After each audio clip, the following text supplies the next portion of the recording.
Merci de votre fidélité, Madame, Monsieur. Bonsoir. Au sommaire de cette édition d'information, la CENI réagit aux attaques sur les réseaux sociaux concernant la qualité de la carte d'électeur sortie de ces machines. Pas de panique, il y a lieu de la refaire immédiatement.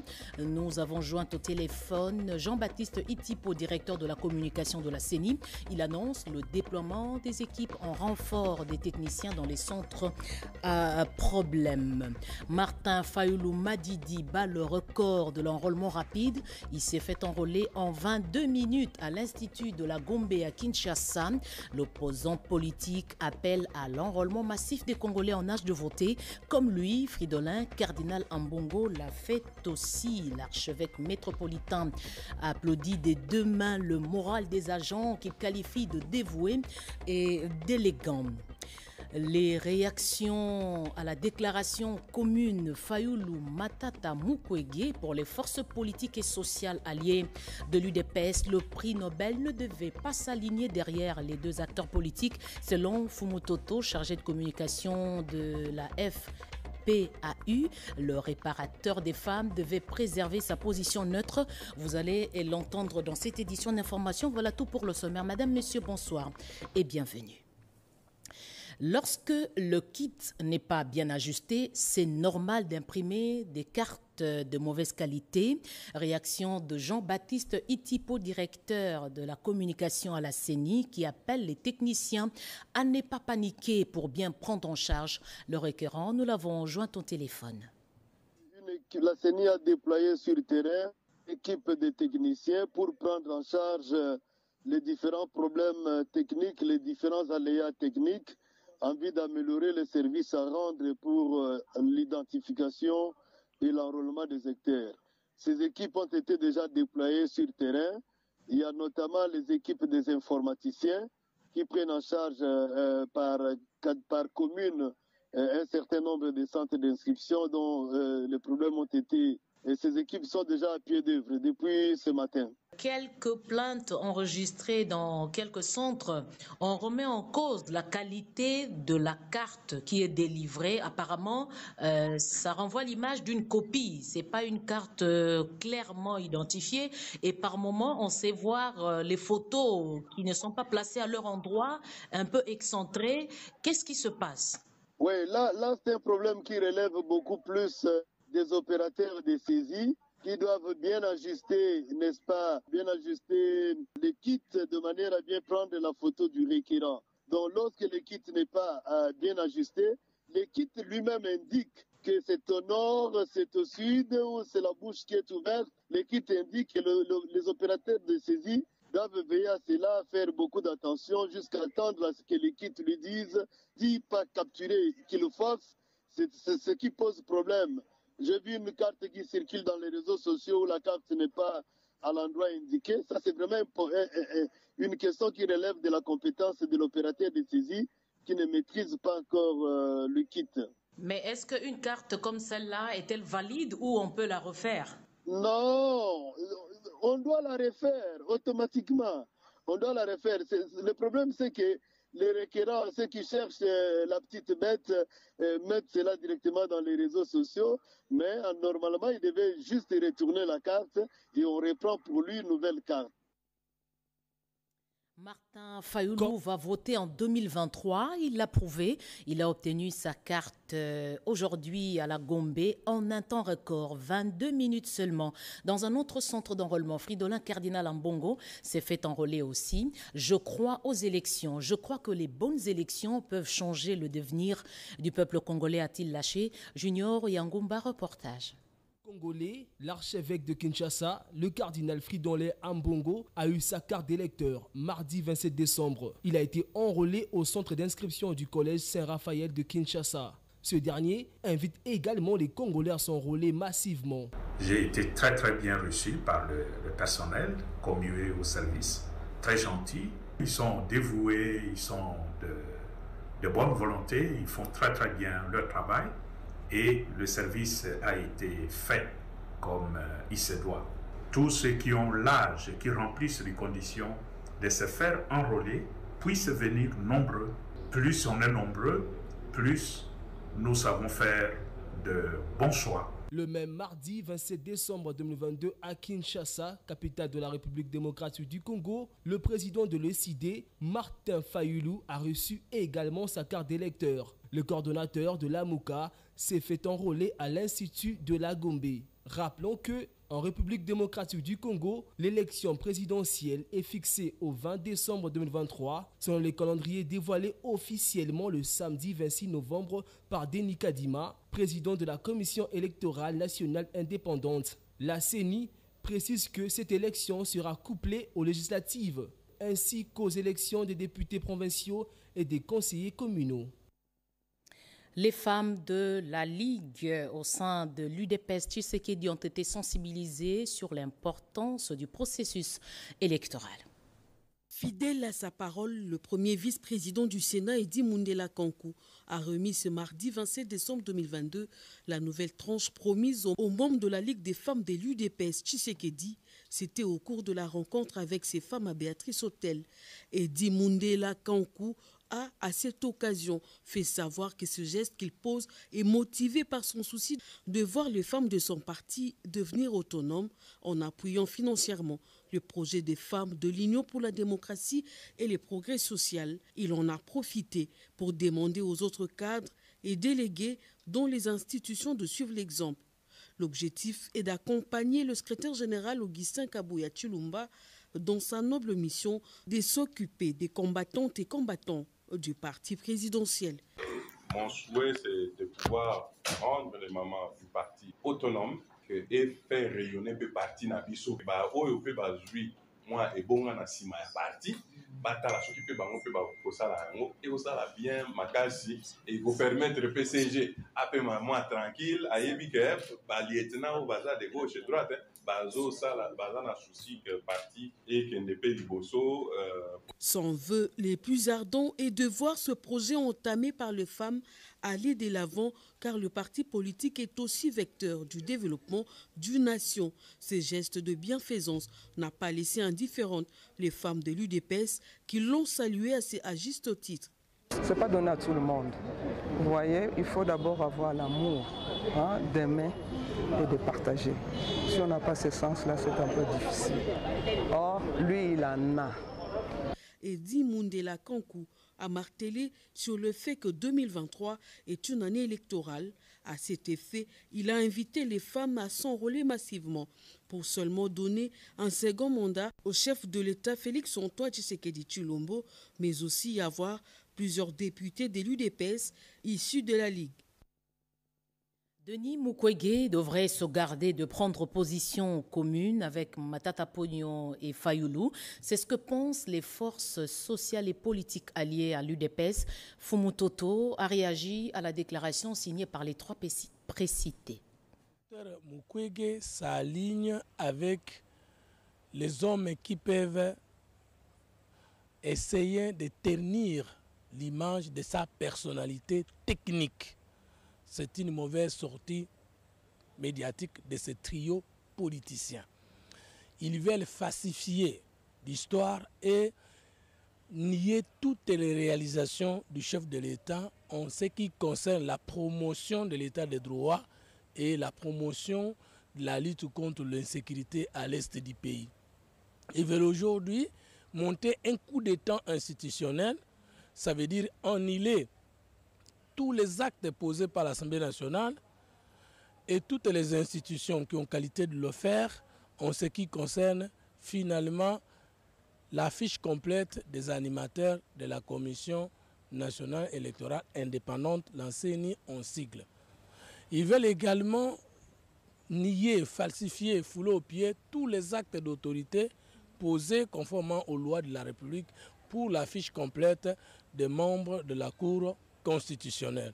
Alors que tous ils viennent presque de s'enrôler et ils soutiennent une chose et son contrôle. Les forces politiques et sociales, FPAI en sigle, sont dirigées par un coordonnateur national qui est Laura Batumona, le député. Lever le meilleur au président de la République et chef de l'État, nous citons Félix-Antoine Tshisekedi Tshilombo, au Premier ministre. Du soutien aux efforts de l'armée engagée au front, plus de 260 millions de francs congolais ont été mobilisés par ceux qui travaillent dans plusieurs entreprises du portefeuille dans le secteur du transport et voies de communication. La moisson a été présentée par Chérubin Okende à Gilbert Kabanda, ministre de la Défense nationale, Georges Frédéric Ntibou. L'appel à la mobilisation générale n'est pas tombé dans les oreilles sourdes. Dans le secteur privé, comme dans le secteur officiel, le message du président de la République, Félix-Antoine Tshisekedi Tshilombo, a été capté 5 sur 5. Déjà, la réaction positive du côté du gouvernement de la République ne s'est pas fait attendre. C'est celle du ministre en charge de transport et voies de communication, Chérubin Okende, qui vient de mettre la main à la poche avec à la clé toutes les entreprises publiques œuvrant dans son secteur ministériel. Liant la parole à l'acte, l'homme d'État a apporté à son homologue de la Défense nationale l'argent réuni à cet effet en guise d'appui au FARDC en proie sur les théâtres des opérations à la guerre de l'agression rwandaise dans l'est du pays. J'avais exhorté tout le monde à consentir des sacrifices pour que nous puissions dégager des petites économies d'échelle afin de pouvoir participer à l'effort de guerre. Très ému, le ministre de la Défense n'a pas caché sa satisfaction devant ce geste de solidarité. Dr Gilbert Kabanda Kourenga a émis son souhait à l'attention de la haute hiérarchie militaire de bien gérer cette donation. C'est pour moi l'occasion d'appeler les autres secteurs, ce compte qui est déjà ouvert, de venir verser leur contribution et matérialiser ainsi cette volonté du commandant suprême de soutenir son armée. Présent également à cette cérémonie, le nouveau chef d'état-major, le lieutenant-général Chiwewe Christian. En rapport avec la situation sécuritaire en général, un briefing a été fait par le ministre de la Communication porte-parole du gouvernement, Patrick Mouyaya. C'est à suivre en page magazine à la fin de ce journal. Poursuite de la mise en place dans la petite territoriale, les nouveaux bourgmestres nommés par le chef de l'État à Kinshasa ont presque été notifiés, à l'exception de celui de Kimbanseke. Les raisons sont évoquées dans ce reportage signé José Baïtoambo. C'est le précieux sésame qui est resté aujourd'hui chose faite. Quelques jours seulement après ceux de l'espace Grand Équateur, vient le tour de bourgmestre de Kinshasa d'être enfin notifiés. Tous, au total 24 autour du patron de la territoriale, ont reçu l'un après l'autre de main de Daniel Asselo Kito Wakoy leur notification. Ces documents leur donnent le feu vert de rejoindre ainsi leur nouveau poste d'attache. Redorer l'image de la ville de Kinshasa, c'est l'une des missions reprises dans la feuille de route bien remplie qui attend désormais ces animateurs nouvellement nommés de 24 communes de la ville-province Kinshasa. Comprenez donc que non seulement les habitants de vos communes respectives vous attendent, mais il y a la hiérarchie du pays qui veut tout de suite là vous voir à l'œuvre. Donc vous n'aurez pas le temps de répit. Préparez-vous déjà pour un travail le plus rapidement possible. Ces nouveaux promus ont pris l'engagement à la hauteur de la tâche leur confiée et de travailler conformément à la vision du garant de la nation. L'heure est venue au travail, nous allons mettre les instructions aux autorités en place. Et tout ce qui nous attend sur terrain et que nous devons sans embâche déjà nous mettre au travail. Et c'est une grande joie pour nous en tant que jeunes, puisque le chef de l'État nous honore. Au nombre de bourgmestres dans la salle, seul celui de Kimbanseke et son adjoint n'ont pas reçu leur notification suite à une erreur matérielle qui sera résolue d'ici peu. À rassurer les patrons de la territoriale, il ne reste plus que leur entrée en fonction après la cérémonie de remise-reprise qui seront supervisées par le gouverneur Jean-Tini Ngobila, qui a d'ailleurs été témoin des notifications de ces nouvelles autorités municipales. L'actualité, c'est aussi le bilan de la session de septembre à l'Assemblée nationale. Au cours de cette session, les élus du peuple ont voté la loi de finances 2023 qui a connu une forte augmentation. Comme vous le savez, sur le pied de l'article 37, alinéa 4 du règlement intérieur de l'Assemblée nationale, il est de mon devoir de faire la restitution des activités exclusivement parlementaires. en respect du principe de redevabilité des élus envers les électeurs. Cet exercice va consister à pouvoir circonscrire les activités parlementaires, lesquelles se répartissent en activités non législatives et activités législatives. Mesdames et messieurs, il est utile de rappeler que les activités non législatives concernent essentiellement la validation du pouvoir, les auditions en commission, l'approbation par l'Assemblée nationale et les contrôles parlementaires. En revanche, les activités législatives se rapportent d'une part aux lois adoptées par l'Assemblée nationale et envoyées au Sénat, et d'autre part, celles déclarées recevables par l'Assemblée plénière et envoyées en commission. S'agissant des activités non législatives, en rapport avec la validation des pouvoirs, au cours de cette session de septembre, l'Assemblée nationale n'a pas pu exercer cette prérogative. S'agissant des commissions permanentes, 5 commissions permanentes ont pleinement rempli leurs missions réglementaires. Il s'agit notamment de la commission aménagement du territoire, infrastructure et nouvelles technologies de l'information et de la communication. Infrastructure en tronçon routier long de 280 km, compris entre la ville de Kenge et Mawanga. Nous sommes là dans la province du Kwango. Ce tronçon routier va être construit. Les travaux ont été lancés. Joël Makela, commentaire. À Kenge, les travaux de construction de la route provinciale numéro 239-240, tronçon compris entre la ville de Kenge et Mawanga, longue de 289 km, viennent d'être lancés par le directeur général adjoint de l'Office des routes, Célestin Ekotolo-Leke. Ils seront supervisés par la Société Alliance des bâtisseurs du Congo, ABC, et l'Office des routes, et sont évalués à 12 millions de dollars américains pour une durée de 10 mois. Célestin Ekotolo-Leke a remercié le président de la République, qui ne ménage aucun effort pour offrir à son peuple des infrastructures routières répondant aux standards internationaux. Nous ne saurons finir notre mot sans exprimer notre profonde gratitude au chef de l'État, le président Félix Antoine Tshisekedi Tshilombo, Fathi Béton, qui continue à faire son mieux pour le développement du pays d'une manière générale et la province du Kwango en particulier. Ceci démontre à suffisance la matérialité du slogan socialiste, le peuple d'abord. Ont assisté aussi à cet événement le vice-gouverneur de la province du Kwango, le DG de l'ABC et plusieurs autorités politico-militaires, y compris l'autorité traditionnelle. Avant son retour à Kinshasa, le directeur général adjoint de l'Office des routes, Célestin Ekoto, et sa délégation ont été reçus par le gouverneur de la province du Kwango. Première visite de la directrice générale aux installations de la RTNC 2 Développement, Sylvie Elengue, a partagé le quotidien des équipes qui arrivent à faire un travail remarquable avec du matériel vétuste. Elle a jeté son dévolu sur la RTNC 2 Développement pour sa toute première visite d'inspection des structures qui composent l'audiovisuel public. Question de palper personnellement les réalités auxquelles sont confrontés les agents et cadres de la deuxième chaîne nationale.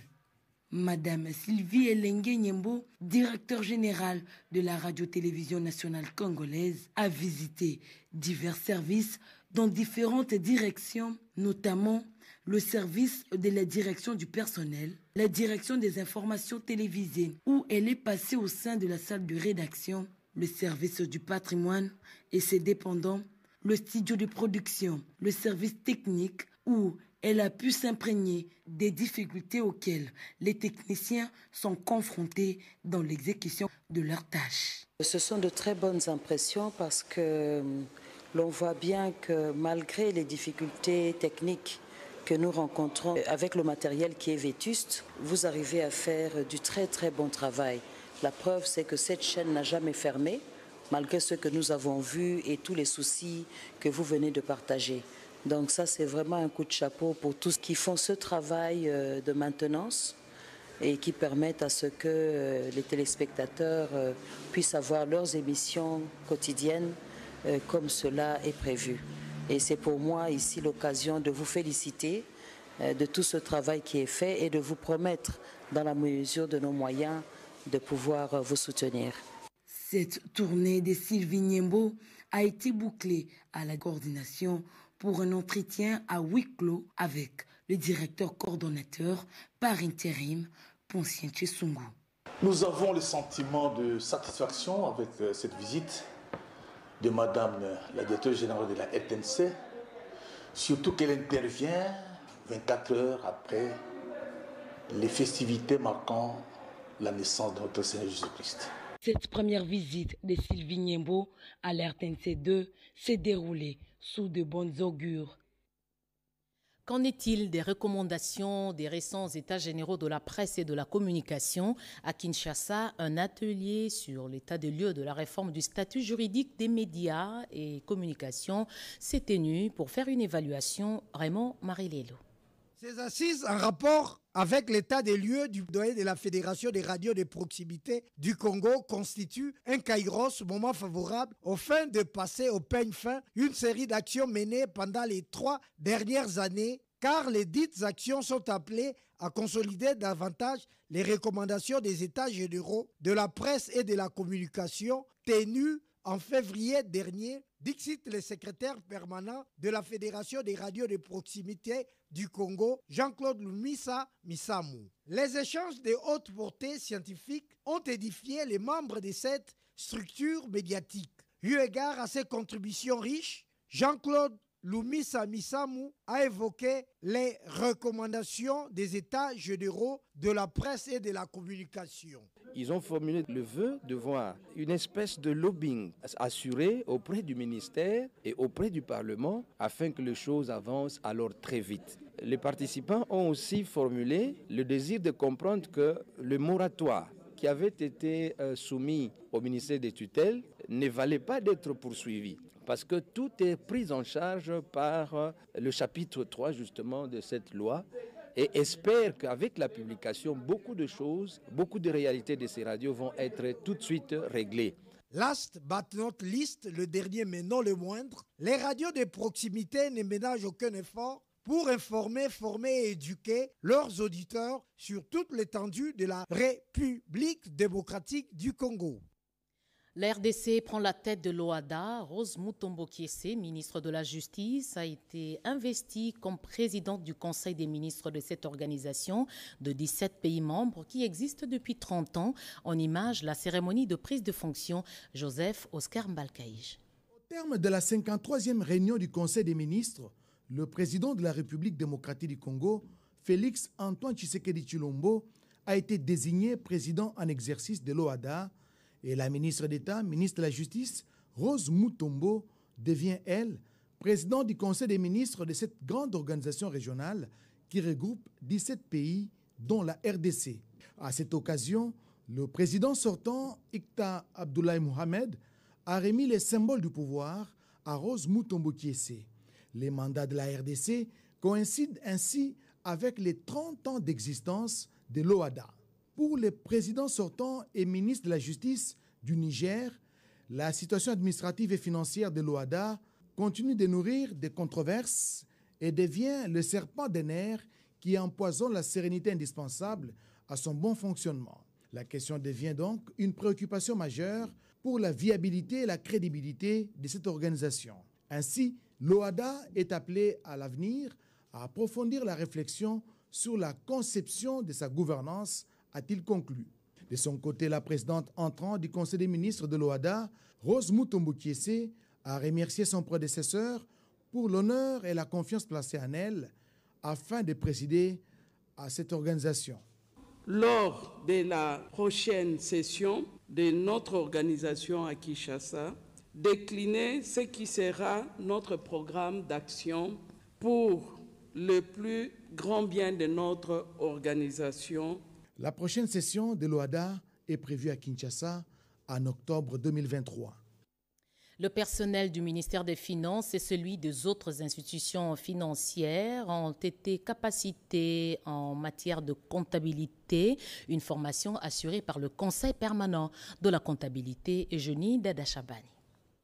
Une bonne administration des finances publiques est tributaire de la conjugaison de plusieurs facteurs, notamment la maîtrise de la gestion de la comptabilité, surtout au OHADA, et de la fiscalité ainsi que de l'audit financier. Voilà pourquoi quelques cadres de l'administration publique et d'autres cadres des institutions financières nationales et internationales ont renforcé leurs capacités sur l'expertise de la comptabilité. La formation a été organisée par les conseils permanents de la comptabilité et dispensée pendant 3 mois. 10 modules étaient suivis par les apprenants. Nous avons abordé des questions, par exemple, sur comment organiser la comptabilité de manière pratique, comment saisir les éléments sur un logiciel comptable, comment justifier les comptes, classer les dossiers d'audit, les étapes exigées par les normes internationales dans le domaine d'audit, l'éthique même professionnelle du comptable, comment les comptables doivent se comporter de manière pratique. Il s'agit de la comptabilité générale et de gestion ainsi que l'OHADA, l'audit financier et contrôle interne, la fiscalité et l'analyse financière, la gestion de la trésorerie et les documents commerciaux, ainsi que l'éthique et la déontologie. À la fin de la formation, tous les apprenants deviennent les experts comptables. Nous autres, on n'a pas eu l'occasion de faire l'OHADA à l'université. Et grâce à cette formation, ça nous a permis de comprendre la faisabilité de cette comptabilité sur le plan professionnel. Ils ont reçu leur certificat des mains du secrétaire général du CPCC. Parlons chiffres, 161 millions de dollars américains, c'est ce qu'il faut pour relancer l'AMIBA, selon une étude du COPIREP. Déjà dans la loi de finances 2023, il est logé 34 millions de dollars comme premier acompte du financement. Explication avec Robert Ndaye.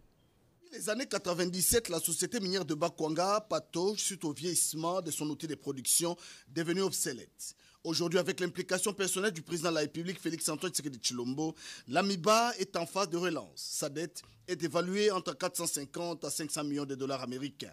Pour permettre à cette entreprise du portefeuille, autrefois joyau de l'industrie minière en République démocratique du Congo, le gouvernement de la République s'engage à relancer les activités de ces géants miniers.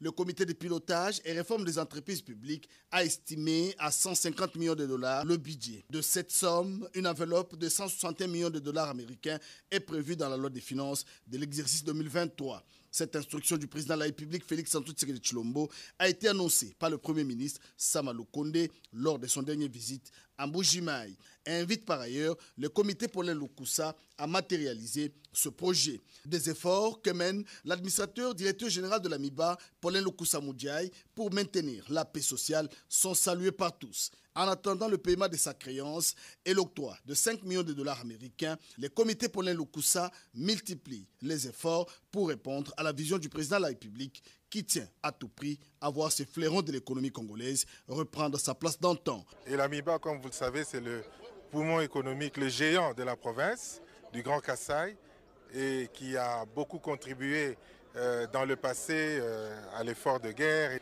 Nous attendons que le Premier ministre puisse concrétiser cette volonté, cette vision du chef de l'État. Paulin Lukusa Moudiaï sensibilise les personnels à garder espoir et à ne pas céder au bruit des sirènes qui tentent par tous les moyens de déstabiliser les efforts engagés pour la relance de la société minière de Bakwanga.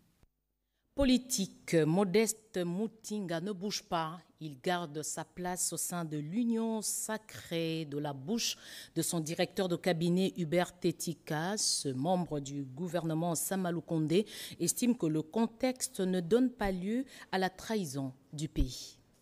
Tout simplement pourquoi? Parce que bon, vous savez, nous devons arrêter avec cette politique politicienne que nous faisons ici. C'est bien beau, les hommes politiques, il y en a beaucoup. Mais les hommes d'État, je pense qu'ils sont à compter au bout du doigt. Un homme d'État, c'est celui qui adapte son discours par rapport au contexte du moment. Le pays est attaqué. Nous avons à la tête de l'État un chef d'État qui est en train de se battre pour essayer de ramener le pays sur les rails. C'est-à-dire, pendant longtemps, 2 décennies d'ailleurs, dans l'État, les pays ne pouvaient pas fonctionner correctement parce qu'il y a cette histoire des tueries à l'Est. Alors au moment où, et nous, en homme d'État, nous sommes dit non, nous restons avec les chefs de l'État parce que nous ne voyons pas l'intérêt du parti ou du regroupement. Pour nous, c'est l'intérêt de la patrie. Et voilà, donc nous pensons qu'il est tout à fait normal que nous puissions rester avec le chef de l'État, Félix Tshisekedi, parce que pour le moment, c'est lui qui est en train de remettre le pays sur les rails. Certains vont dire que voilà, nous nous accrochons peut-être au poste. Les gens se rappelleront que Modeste Mutinga fut il n'y a pas longtemps rapporteur du Sénat. Il a démissionné de ces postes-là, toujours à cause de Katumbi. Les raisons étaient justifiées parce qu'il fallait empêcher un troisième mandat à Kabila. Dans le contexte actuel, si nous restons, c'est tout simplement parce que